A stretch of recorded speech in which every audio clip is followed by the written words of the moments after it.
چێ قەڵەوە بە طریقەشی ئاسان پێتان بگەێنم باڵات کەم سەتی بکە وەزنی ریاضی دەردەچی مەسەد ئەتوو ئەگەر باڵات 170 سانتیمەترە دەبێ 70 کیلۆبی کاتێک ئەگەر ئەتوو باڵات 170 120 کیلۆی معنەی قەڵەوی لۆیەکە باڵات کەم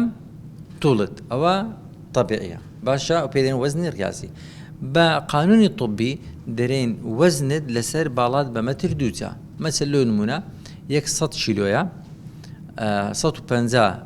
باڵایەکەیتی مەسەد ئافرەتەک دەرێن 100 دابەش 1.5 جاران 1.5 100 دابەش 2.25 دەکات 4.4 کەوا ئەوە پێی دەرێن قەڵەو دەرەجە